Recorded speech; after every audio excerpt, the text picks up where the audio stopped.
दोस्तों, आज सुबह मैंने एक न्यूज़ पढ़ी नेटफ्लिक्स की आने वाली फिल्म क्यूटीज के बारे में। ये एक फ्रेंच फिल्म है, इसका ओरिजिनल नाम है मैग्नोनेस और नेटफ्लिक्स इस फिल्म को अपने प्लेटफॉर्म पर अगले महीने सितंबर में रिलीज करने जा रहा है। शायद 9 सितंबर को रिलीज करने जा रहा है। और रिलीज से पहले नेटफ्लिक्स ने इसका ट्रेलर यूट्यूब पर अपलोड किया है, इसका एक पोस्टर रिलीज किया था, उसके ऊपर एक डिस्क्रिप्शन लिखा था और उसको लेकर इस फिल्म का बहुत ज़्यादा विरोध हो रहा है सोशल मीडिया पर। जैसे भारत में सड़क टू का सबने मिलकर विरोध किया था, उसी प्रकार से क्यूटीज का भी पूरी दुनिया से विरोध हो रहा है। अभी यूट्यूब पर इसका जो ट्रेलर है नेटफ्लिक्स ने अपलोड किया है, उसे 4,80,000 अभी करीब डिसलाइक्स मिल चुके हैं और केवल 16,000 लाइक्स हैं। आप रेशियो देखिए, इतना ज़्यादा इसका विरोध हो रहा है। खास तौर पर नेटफ्लिक्स ने जो पोस्टर और उसके ऊपर जो डिस्क्रिप्शन लिखा था, जो पोस्टर रिलीज किया था, उसको लेकर नेटफ्लिक्स को माफ़ी भी मांगनी पड़ी क्योंकि इतना ज़्यादा उसका विरोध हुआ है। अब सबसे पहले वो पोस्टर क्या था, उसके ऊपर डिस्क्रिप्शन नेटफ्लिक्स ने क्या लिखा था, वो मैं आपको पढ़कर सुनाता हूँ। तो देखिए, नेटफ्लिक्स ने सबसे पहले लिखा था कि 11-year-old Amy starts to rebel against her conservative family's traditions by joining a twerking dance group to explore her femininity. 11 साल की एमी अपने रूढ़िवादी परिवार के परंपराओं के विरुद्ध युद्ध छेड़ देती है एक ट्वर्किंग डांस ग्रुप को ज्वाइन करने के लिए, ताकि वो अपनी फेमिनिटी को एक्सप्लोर कर सके, अपने नारीत्व को, अपने स्त्रीत्व को एक्सप्लोर कर सके। अब ये ट्वर्किंग डांस ग्रुप क्या है वो मैं आपको थोड़ा सा बताता हूँ। ट्वर्किंग डांस मतलब एक सेक्सुअली प्रोवोकेटिव डांस, कामोत्तेजना उत्पन्न करने वाला डांस, जिसमें हिप्स, बम्स वगैरह, छाती को हिलाकर सामने बैठे हुए दर्शकों की वासना को भड़काया जाता है। उनकी कामोत्तेजना उत्पन्न करने वाला डांस, उसे ट्वर्किंग डांस कहा जाता है। तो 11 साल की बच्ची ऐसे ट्वर्किंग डांस ग्रुप को ज्वाइन करने के लिए अपनी रूढ़िवादी परिवार के परंपराओं के विरुद्ध युद्ध छेड़ देती है, ताकि अपनी फेमिनिटी को, अपने स्त्रीत्व को, नारीत्व को वो एक्सप्लोर कर सके। और उसके नीचे जो पोस्टर था उसको लेकर बहुत ज़्यादा लोगों ने विरोध किया कि यार, इतनी 11 साल की केवल बच्चियाँ हैं, उनको इतने ज़्यादा इस प्रकार से ओवर सेक्सुअलाइज किया जा रहा है ऐसे पोस्टर वगैरह रिलीज़ करके। और उसके बाद में नेटफ्लिक्स ने जो माफ़ी मांगी वो मैं आपको पढ़कर सुनाता हूँ। हम बहुत ज़्यादा शर्मिंदा है, माफ़ी मांगते हैं इस प्रकार से इनअप्रोप्रिएट आर्टवर्क को यूज़ करने के लिए, क्योंकि इसके प्रमोशन के लिए ये वो सही नहीं था और ना ही वो इस फ्रेंच फिल्म को रिप्रेजेंट करता है वो आर्टवर्क।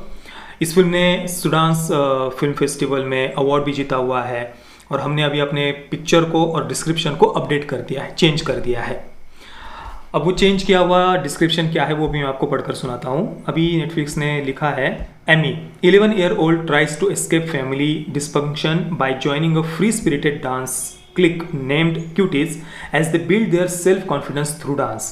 11 साल की एमी अपने फैमिली डिस्फंक्शन मतलब बेकार, डिस्फंक्शनल मतलब बेकार या एबनॉर्मल, जो नॉर्मल नहीं है, इस प्रकार से उस फैमिली से दूर भागने की कोशिश करती है एक फ्री स्पिरिटेड डांस ग्रुप को ज्वाइन करने। ट्वर्किस की जगह उन्होंने free spirited dance group use किया है ताकि वो अपने सेल्फ कॉन्फिडेंस को जगा सके, अपने बिल्ड कर सके। ये अभी नया उन्होंने डिस्क्रिप्शन लिखा है। देखिए, सुबह जब मैंने इस न्यूज़ को पढ़ा था, मैं सच कहता हूँ, कसम से कहता हूँ, इस न्यूज़ को पढ़ने के बाद में मैंने 18 मिनट का वीडियो बनाया था, वीडियो शूट किया था, अपलोड पर भी लगाया था। सीरियसली मैं कह रहा हूँ, मैंने बहुत गुस्से में बहुत सारी बातें कह दी थी, जो भी मेरे मन में था, बहुत सारी बातें आपके साथ में शेयर करनी थी, वो सब मैंने वो 18 मिनट के वीडियो में रिकॉर्ड करके अपलोड भी लगा दिया था।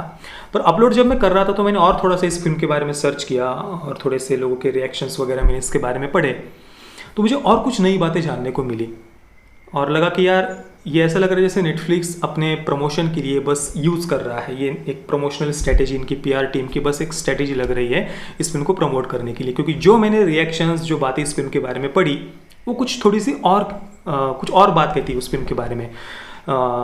कई सारे जो मैंने बातें पढ़ी, उन्होंने कहा है कि इस फिल्म में जो हाइपर सेक्सुअलाइज किया जाता है प्री टीन्स को, यानी जो छोटी बच्चियाँ होती है 11-12 साल की, उनको जो इस डांस ग्रुप के नाम पर जो हाइपर सेक्सुअलाइज किया जाता है, उसकी भी इस फिल्म में आलोचना की गई है।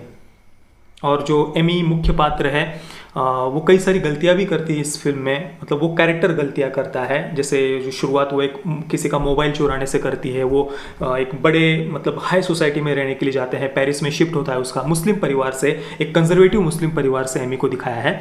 तो जब वो पेरिस में शिफ्ट होते हैं तो वहाँ पर जो हाई सोसाइटी की लड़कियाँ हैं, उनको देखकर वो बच्ची भी उनके जैसा बनने की कोशिश करती है और उस बनने के चक्कर में फिर वो एक मोबाइल भी किसी का चुराती है। और उसके बाद में वो एक के बाद फिर वो गलतियां करती जाती है अपने आप को उनके जैसा बनाने के लिए। पर वो उस कैरेक्टर की गलतियां दिखाई है बाद में। मतलब उनको कोई प्रमोट नहीं किया गया, इन सब बातों की फिल्म में आलोचना की गई है। बच्चियों को जो हाइपर सेक्सुअलाइज किया जाता है, छोटी बच्चियों को, उसकी भी फिल्म में आलोचना की गई है। ये मैंने पढ़ा, जो मैंने अभी फिल्म देखी नहीं है, फिल्म जब रिलीज होगी अगले महीने तो मैं उसका ज़रूर रिव्यू करूंगा। पर ये जब मैंने पढ़ा तो मैंने सोचा यार नहीं, मैंने जो वीडियो बनाया इतना मेरा गुस्सा वो अलग, क्योंकि फिल्म का विषय कुछ अलग लग रहा है और मैंने जो बोला वो अलग लग रहा है, इसलिए मैंने वो वीडियो डिलीट कर दिया। तो अभी मैं ये रात को दोबारा वीडियो शूट कर रहा हूँ क्लास ऑफ 83 का रिव्यू शूट करने के बाद में। पर फिर भी देखिए यहाँ पर दो बातें हैं। अब भले ही इस फिल्म में हाइपर सेक्सुअलाइज करने को क्रिटिसाइज किया गया हो और उस बच्ची से जो गलतियां होती है उसकी भी आलोचना की गई हो, जो भी होगा वो मैं आपको बताऊंगा ही फिल्म रिलीज होने के बाद में। पर फिर भी देखिए फिल्म में तो छोटी बच्चियों को दिखाया ही ना। वो है तो 11-12 या ज़्यादा 13 साल की बच्चियां होंगी वो, जिनको इस फिल्म में इस प्रकार से ट्वर्क करते हुए दिखाया है, ट्वर्किंग डांस या जो भी उसको कहते हैं, सेक्सुअली प्रोवोकेटिव डांस करते हुए तो दिखाया है ना।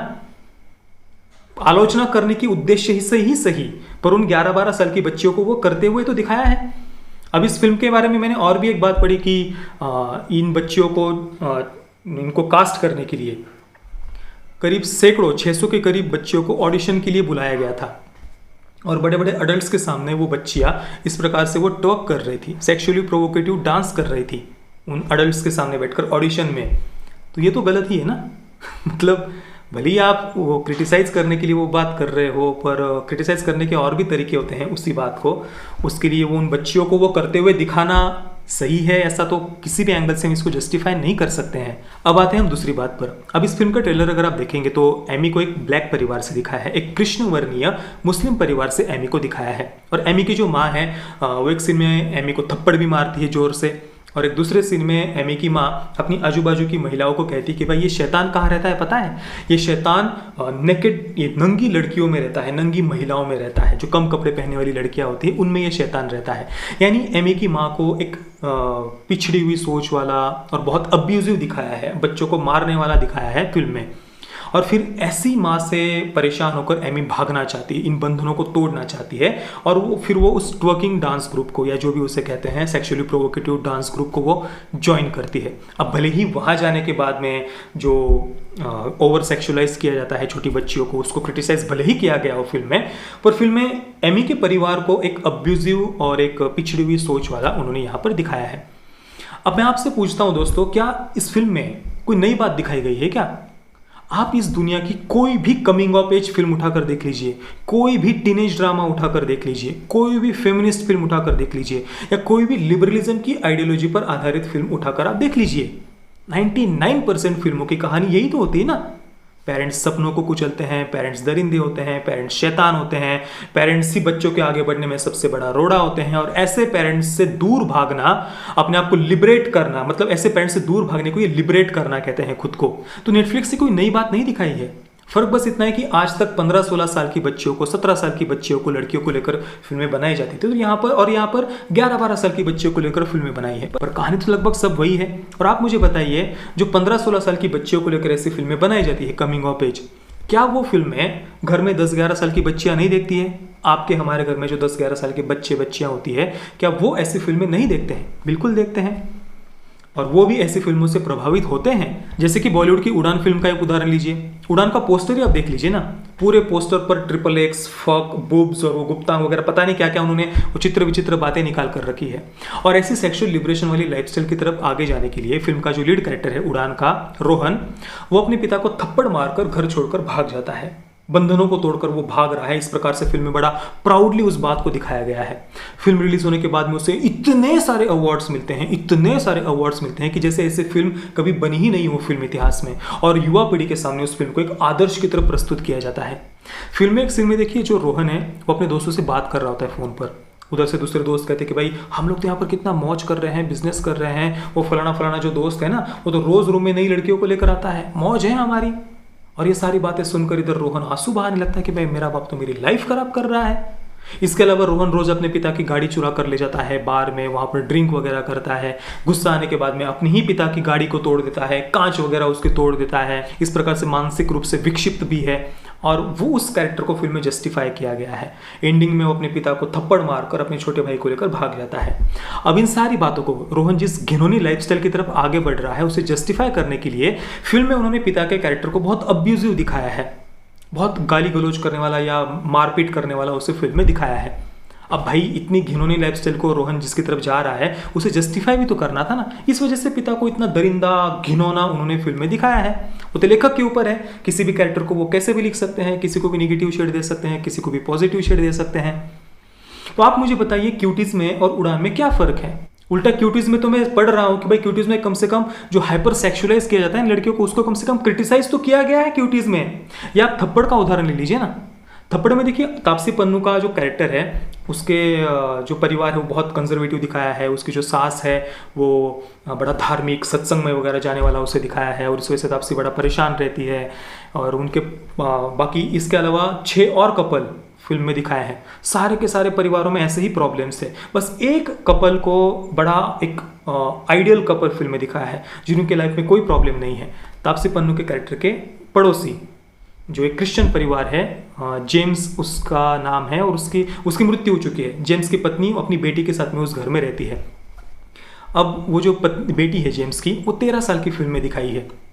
पूरी फिल्म में वो अपने बॉयफ्रेंड के साथ में घूमती रहती है। फिल्म के एंडिंग में वो जो 13 साल की बच्ची है वो अपने बॉयफ्रेंड के साथ में घर में अकेली टीवी देखते हुए सोफे पर वो सो जाते हैं दोनों एक साथ, एक दूसरे के कंधे पर सर रखकर।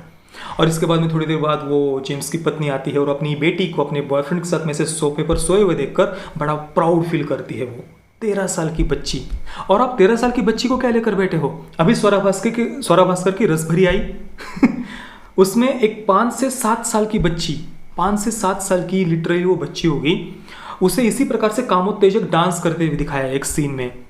वो रसभरी का ही बचपन का सीन है उस फिल्म में, उस वेब सीरीज में। और उस सीन में ये दिखाया कि वहाँ पर एक फंक्शन चल रहा होता है और जो बड़े बुजुर्ग जो उस परिवार के बैठे हुए होते हैं वो उस बच्ची के कामोत्तेजक ग्रुप को देखकर नाक मुंह सिकोड़ते हैं, उसकी आलोचना करते हैं और बड़ी गंदी गंदी बातें उस बच्ची के बारे में कहते हैं कि देखो ये बच्ची बड़ी बनकर क्या पता नहीं क्या बनेगी वगैरह वगैरह। यानी ये देखो ये लोग, ये समाज कैसे एक रूढ़िवादी है, कैसी कंजर्वेटिव है, इनकी सोच कितनी घिनौनी है, संकुचित सोच है।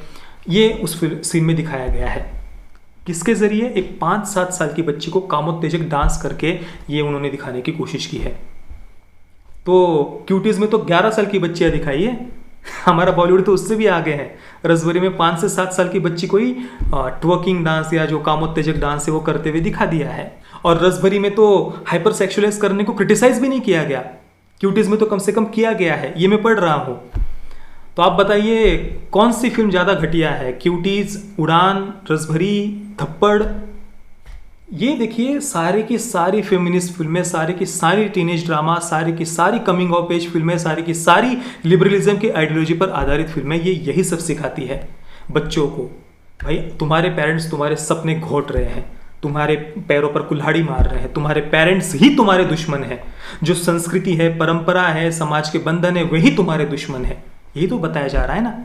और इसी वजह से आजकल के बच्चे छोटे छोटे कुछ उनके मन के अनुसार नहीं हो तो वो कहते हैं कि भाई हमें तो डिप्रेशन आ गया, हमें तो एंग्जाइटी आ गई। और डिप्रेशन और एंग्जाइटी को रोमांटिसाइज करने वाले भी यही लिबरल्स हैं।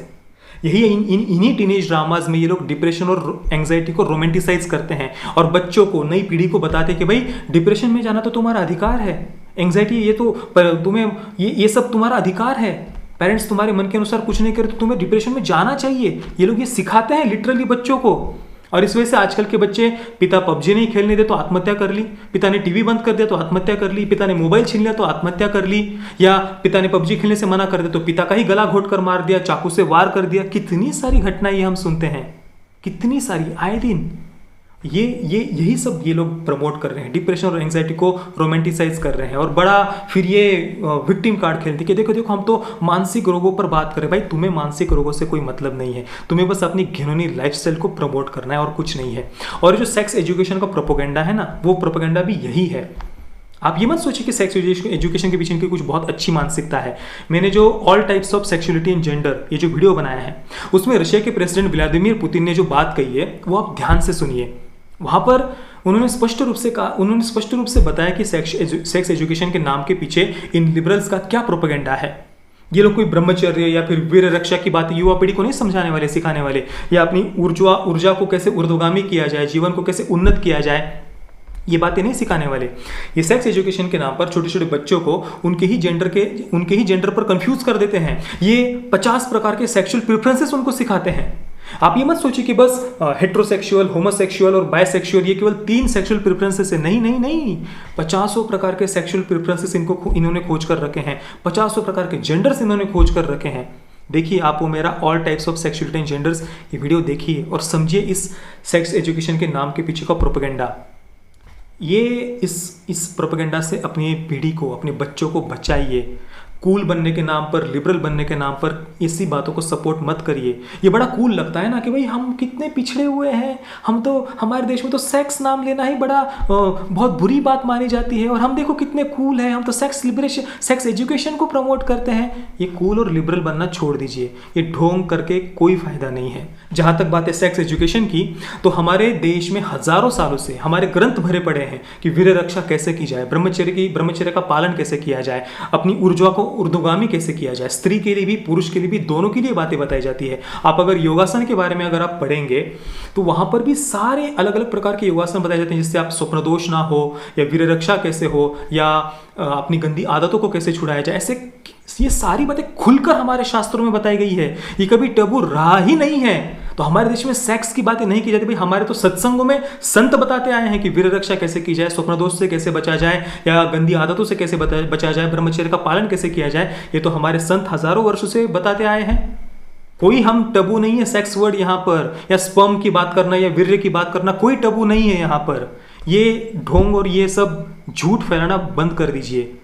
ये सेक्स एजुकेशन के नाम पर जो वेस्टर्न लिबरलाइजेशन का या कल्चरल मार्क्सिज्म का जो प्रोपेगेंडा फैलाने की कोशिश की जा रही है ना, ये बंद करिए बस।